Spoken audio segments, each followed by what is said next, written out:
Okay, आजको topic हाम्रो छ अप्टिकल आइसोमेरिजम है। लास्ट टाइम हामीले के पढ्यो भने जोमेट्रिकल आइसोमेरिजमको बारेमा हामीले डिस्कस गर्यौँ। जोमेट्रिकल आइसोमेरिजमको टाइप्सहरू कस्तो छ, एक्जाम्पल हेऱ्यौँ हामीले त्यसको है, त्यसको कन्डिसन्सहरू कस्तो कस्तो हुन्छ भनेर हामीले लास्टको क्लासमा डिस्कस गरिसकेका छौँ है। आजको क्लासमा हामी हेर्छौँ अप्टिकल आइसोमेरिजम। हाम्रो टपिक्सले नै क्लियर पारिदिइसक्यो कि आज हामी के पढ्न गइरहेछौँ है। अप्टिकल आइसोमेरिजम भनेको छ। यसमा चाहिँ पहिला टपिक्सले बुझ्न कोसिस गरौँ। अप्टिकल भनेको के, हामीले फिजिक्समा पढेका छौँ अप्टिक्स च्याप्टर। ओके, अप्टिक्स च्याप्टरमा के भन्छ भने त्यसमा लाइटको डिस्कसन मात्र हुन्छ। लाइट कसरी ट्राभल हुन्छ है, लाइटको रिफ्लेक्सन कसरी हुन्छ, हामीले फिजिक्समा पढेका छौँ। तर हामी केमिस्ट्रीमा लाइटको पनि युज गर्छौँ, जसमा हाम्रो के छ भने लाइटको प्रेजेन्समा त्यसको के हुन्छ भने कुनै पनि कम्पाउन्डको एरेन्जमेन्टमा फरक परिदिन्छ भने एरेन्जमेन्टमा फरक एरेन्जमेन्ट आइदिन्छ एउटै कम्पाउन्ड्सको। यदि लाइटमा हामीले रिफ्लेक्सन देखायौँ भने है, लाइट पास गर्यो भने कुनै पनि एउटा सल्युसनमा है, त्यसलाई हामीले के भन्छौँ भने अप्टिकल आइसोमेरिजम भन्छौँ। जुन कन्डिसनमा हाम्रो के हुन्छ भने सिमिलर के प्रपर्टिजहरू सिमिलर हुन्छ, केमिकल फिजिकल अरू प्रपर्टिजहरू के हुन्छ भने हाम्रो सिमिलर हुन्छ है। त्यसैले आज डिस्कस गर्छौँ। नम्बर फर्स्टमा लेखौँ हामी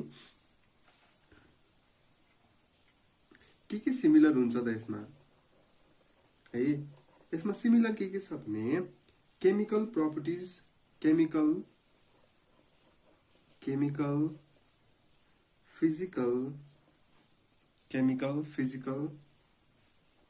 फिजिकल अनि के हुन्छ भने स्ट्रक्चर सेम हुन्छ। स्ट्रक्चर के हुन्छ, सेम हुन्छ है, सेम हुन्छ। अनि डिफरेन्ट चाहिँ के हुन्छ हेरौँ है।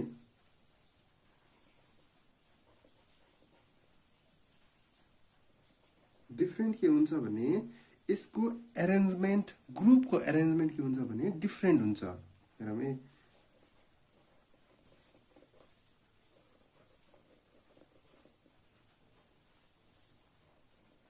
Group arrangement is different. केमा डिफरेन्ट हुनुपर्छ, हाम्रो एसिमेट्रिक कार्बन हुनुपर्छ। यसमा चाहिँ डिफरेन्ट एट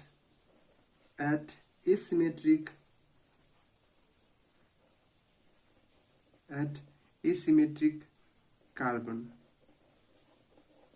है। हाम्रो फरक के छ भने डिफरेन्ट केमा हुनुपर्छ, डिफरेन्ट केमा हुन्छ, केले डिफरेन्ट गराउँछ भने यसको ग्रुप एरेन्जमेन्टले डिफरेन्ट फरक पार्दछ है। जसमा के हुन्छ भने हाम्रो सिमेट्रिक कार्बन यसमा हुँदैन अप्टिकल आइसोमेरिजममा है। ओके, त्यसपछि अर्को एउटा कन्सेप्ट बुझौँ है। म एउटा सानो फिगर बनाउँछु, त्यही फिगर अनुसार हामी कन्सेप्ट बुझौँ है। म फिगरलाई के गर्छु भने यो माथि लेखिदिन्छु म। ओके, म यसबाट बनाउँछु फिगर। ल, यो एउटा के छ भने एउटा लाइट हो, हाम्रो मोनोक्रोमेटिक लाइट हामीले युज गर्छौँ यसमा है। लाइट युज गर्यौँ हामीले, लाइटलाई यसरी पठायौँ हामी। ल, पनि लाइट हो हाम्रो। ओके, त्यसपछि यो लाइट केमा ट्राभल हुन्छ भने यो लाइटलाई केमा पठाउँ भने हामीले अननोन सोल्युसनमा पठाउँ त।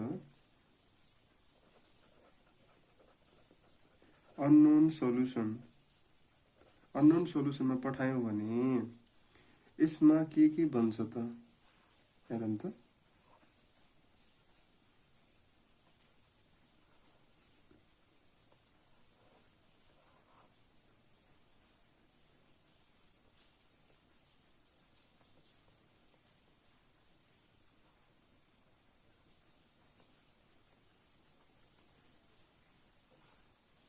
ल, यो फिगर चाहिँ राम्रोसँग याद गर्नु होला है। अप्टिकल आइसोमेरिजम बुझ्नको लागि धेरै नै हेल्प गर्छ यसले। ल, अर्को छ हाम्रो यसरी यो लाइटकै सिम्बल हो है, कन्फ्युज नहुनु होला। मैले यसमा केही पनि डिफरेन्ट गराइरहेको छैन है। अब यसमा के छ भने यसको नाम के हो भने यो एउटा हामीले प्रिजम राख्छौँ, यसमा प्रिजम राख्छौँ। अनि यहाँ के बन्छ भने त्यसपछि यो अप्टिकली एक्टिभ हुन्छ, अप्टिकली एक्टिभ। यो के हुन्छ भने अप्टिकली के हुन्छ, यो इनएक्टिभ हुन्छ है। क्लियर भयो? हामी एउटा फिगर बनाउँछु, मैले फिगर मोनोक्रोमेटिक लाइटलाई मैले पठाएको छु र त्यसलाई हामीले के रिफ्र्याक्टेड लाइटलाई हामीले के गर्यो भने स्पेसिफिक लाइटलाई हामीले अननोन सोलुसनमा पठायौँ है। अननोन सोलुसन पठाइसकेपछि त्यसमा के हुन्छ भने दुईटा फर्म आउँछ, एउटा अप्टिकली एक्टिभ, एउटा अप्टिकली के हुन्छ भने अप्टिकली इनएक्टिभ फर्म आउँछ है। अब त्यसपछि जुन यसमा आउँछ नि, हेरौँ त एकचोटि यसको मुभमेन्ट हेरौँ त। यो यदि यसरी मुभ गरिरहेछ भने यो है, यसलाई ए भनिदिएँ मैले, यसलाई बी भनिदिएँ मैले, ए चाहिँ यसलाई के भनिन्छ भने एन्टी क्लकवाइज मुभ गरिरहेछ भने, सरी ए भनेको एन्टी क्लकवाइज कि क्लकवाइज, क्लकवाइज मुभ गरिरहेछ नि। अनि बी चाहिँ के भयो भने एन्टी क्लकवाइज मुभ गरिदियो हाम्रो, र यो चाहिँ के भयो भने दुइटै बोथ साइडमा मुभ गर्छ, यो चाहिँ clockwise as well as anti clockwise है। अब हेरौँ त यसमा कन्डिसन्स के आउँछ भने यो फिगर हेरेर हामीले यसमा कन्फर्म गर्न सक्छौँ। क्लकवाइज छ भने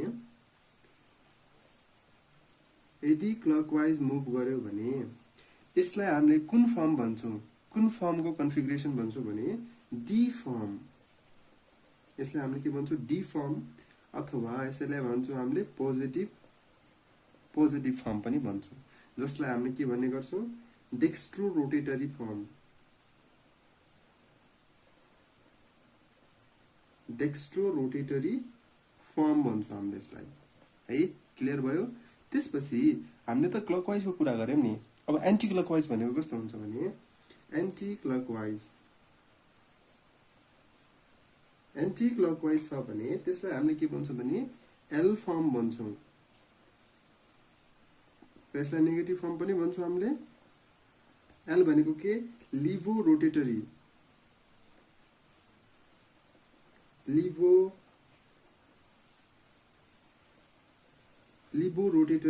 फर्म भन्छौँ हामीले यसलाई है। क्लियर छ यहाँसम्म? त्यसपछि हामीले त के भयो भने ए र बीमा त के भइरहेछ, क्लकवाइज, यो क्लकवाइज मुभ गरिरहेछ जसलाई हामीले डी फर्म भन्छौँ, यो एन्टी क्लकवाइज मुभ गरिरहेछ जसलाई हामीले के भन्न सक्छौँ, यसलाई एल फर्म भन्न सक्छौँ हामीले है। तर यो त के भइरहेछ भने यसमा त इक्विमोलार छ नि, दुईटा इन्हान्सियोमरहरू छ, यसमा दुईटा इन्हान्सियोमर इक्वल एमाउन्टमा छ, इक्वल एमाउन्टमा मुभ गरिरहेछ भने यसलाई हामीले के भन्छौँ, हेरौँ त। यसलाई हामीले के भन्न सक्छौँ भने डिएल पेयर भन्न सक्छौँ है, किनकि दुवै एकैचोटि मुभ गरिरहेछ। दुवै एल्फातिर पनि मुभ गर्न सक्छ, दुवै क्लकवाइज मुभ गर्न सक्छ, दुवै एन्टी क्लकवाइज मुभ गर्न पनि सक्छ। ओके ल,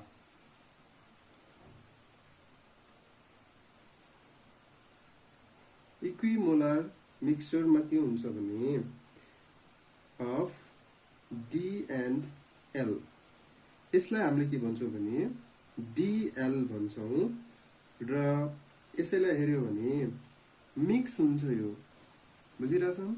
यो चाहिँ के हुन्छ भने इक्विमोलार मिक्सचर हुन्छ। ख्याल गर्ने, इक्विमोलार मिक्सचर डिएललाई मिक्स गर्यो भने यसमा के आउँछ भने एउटा मिक्सचर आउँछ। मिक्सचरलाई के भन्छौँ हामीले, इक्विमोलार मिक्सचरलाई, यसलाई मिक्सचरै लेख्दिउँ। इक्विमोलार मिक्सचरलाई हामीले के भन्छौँ भने रेसमिक मिक्सचर भन्छौँ हामीले। हेरौँ त, कन्फ्युज नहुने। Equimolar mixture of dl pair is called racemic mixture है। त्यस्तै हाम्रो अर्को टर्म्स के छ भने मेजो कम्पाउन्ड। मेजो कम्पाउन्ड भनेको कस्तोलाई भनिन्छ भने इन्टरनल कम्पेन्सेसनले गर्दाखेरि अप्टिकल एक्टिभिटी लुज भयो भने है, इन्टरनल कम्पेन्सेसनले गर्दाखेरि अप्टिकल एक्टिभिटी लुज भयो भने त्यसलाई हामी के भन्छौँ भने मेजो कम्पाउन्ड भन्छौँ। हेरौँ त, इन्टरनल कम्पेन्सेसन ले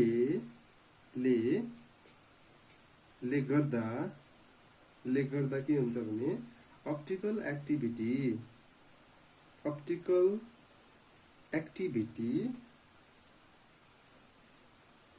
लस गर्छ, जसलाई हामीले के भन्छौँ, मेजो कम्पाउन्ड भन्छौँ, मेजो फर्म भन्छौँ हामीले यसलाई। कन्फ्युज नहुने। यहाँसम्म क्लियर छौँ नि हामी? ओके। अब त्यसपछि अप्टिकल एक्टिभिटी कस्तो कस्तोले सो गर्छ भनेर हामीले इक्जाम्पल पनि हेर्न सक्छौँ है। इक्जाम्पल हेर्दाखेरि जस्तै हाम्रो ब्युटेनलाई म क्लोरिनेसन गर्छु, यसबाट हाम्रो अप्टिकल एक्टिभिटी सो गर्छ कि गर्दैन भनेर एकचोटि हामी कन्फर्म गर्न सक्छौँ है।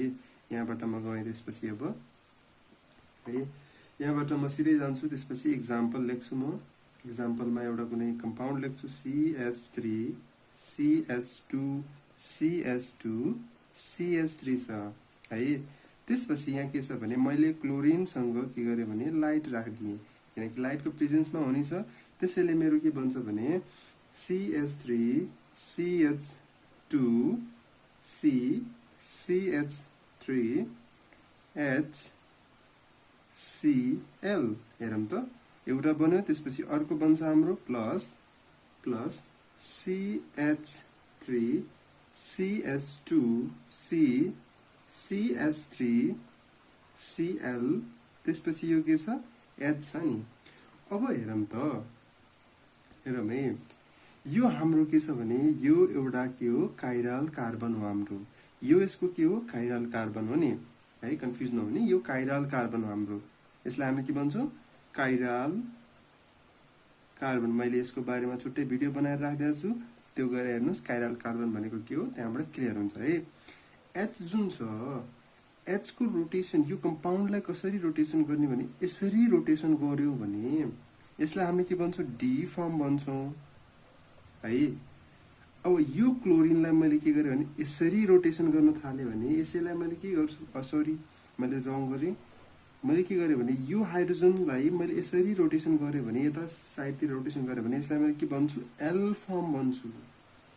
हेरौँ है, एल फर्म। र हामीले यहाँ लेखिसकेका छौँ इक्विमोलर मिक्सचर अफ डिएल फर्मलाई हामीले के भन्छौँ भने रेस्मिक मिक्सचर भन्छौँ, कन्फ्युज नहुने। यसैलाई हामीले के भन्न सक्छौँ भने डिएल पेयर भन्छौँ हामीले यसलाई, र यसको नाम के हो रेस्मिक मिक्सचर भन्छौँ। ओके ल, कन्फ्युज एकदमै कन्फ्युज नहुने यसमा है। यो भनेको एकदमै कन्फ्युज हुने कुराहरू हो है, म्याक्सिममली स्टुडेन्टहरू कन्फ्युज भइरहेको हुन्छन्। यो भनेको हाम्रो नर्मल जनरली BSc MSc तिर पनि यो पढिन्छ है, प्लस 2 मा पनि पढिन्छ, तर